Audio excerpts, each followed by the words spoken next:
राधे राधे दर्शकों, जय श्री कृष्णा। आज मैं आप सभी को होली पर सबसे अधिक सुनी जाने वाली होलिका और प्रहलाद की कथा सुनाऊंगी। इस कहानी से हमें 3 संदेश मिलते हैं। पहला, जो लोग निस्वार्थ भाव से भक्ति करते हैं, भगवान उनकी मदद जरूर करते हैं। दूसरा है, किसी को नुकसान पहुंचाने की नीयत का कोई भी काम किया जाता है तो हमारा ही नुकसान होता है। तीसरा, कभी भी किसी को छोटा नहीं समझना चाहिए और घमंड नहीं करना चाहिए। आइए होली की कथा शुरू करते हैं।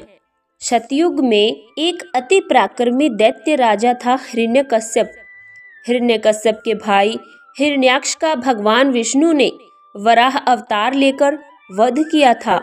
इस कारण हिरण्यकश्यप उन्हें अपना दुश्मन मानता था। हिरण्यकश्यप का विवाह कयाधु से हुआ, जिससे उसे प्रहलाद नामक पुत्र की प्राप्ति हुई। हिरण्यकश्यप ने मनचाहे वरदान के लिए ब्रह्मा की तपस्या शुरू की। इस दौरान देवताओं ने उसकी नगरी पर आक्रमण कर दिया और वहां पर अपना शासन स्थापित कर लिया। उस समय देवर्षि नारद मुनि ने कयाधु की रक्षा की और अपने आश्रम में स्थान दिया। वहीं पर हिरण्यकश्यप के पुत्र प्रहलाद का जन्म हुआ। देवर्षि नारद मुनि की संगत में रहने के कारण प्रहलाद भगवान विष्णु का भक्त बन गया। उधर कई वर्षों की तपस्या के बाद हिरण्यकश्यप को ब्रह्मा ने दर्शन दिए। हिरण्यकश्यप ने वरदान मांगा कि मेरी मृत्यु मनुष्य या जानवर के हाथों ना हो, किसी अस्त्र शस्त्र से न हो, ना ही दिन और ना ही रात में हो, भवन के बाहर और ना ही भवन के अंदर, ना भूमि में और न आकाश में। कुल मिलाकर अपनी समझ में उसने अमरता का वरदान मांगा। ब्रह्मा ने उसे यह वरदान दिया, किंतु इसके बाद वह निरंकुश हो गया। वह ऋषि मुनियों की हत्या करवाने लगा और समय को भगवान घोषित कर दिया। किंतु समय उसका पुत्र प्रहलाद विष्णु भक्ति में लीन रहता था। यह बात हिरण्यकश्यप को पता चली तो वह गुस्से से फट पड़ा।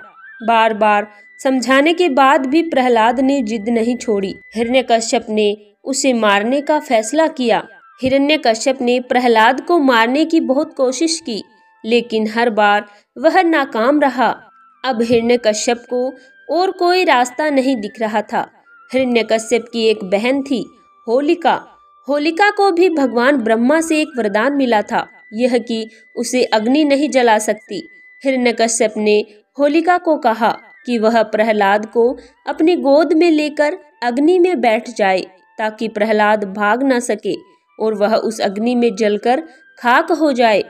होलिका ने किया तो ऐसा ही, किंतु वह खुद भस्म हो गई और प्रहलाद बच गया। कहा जाता है कि होलिका के एक वस्त्र में ना जलने की शक्तियां समाहित थी, किंतु भगवान विष्णु की कृपा से चली तेज आंधी से वह वस्त्र होलिका से हटकर प्रहलाद के शरीर से लिपट गया था।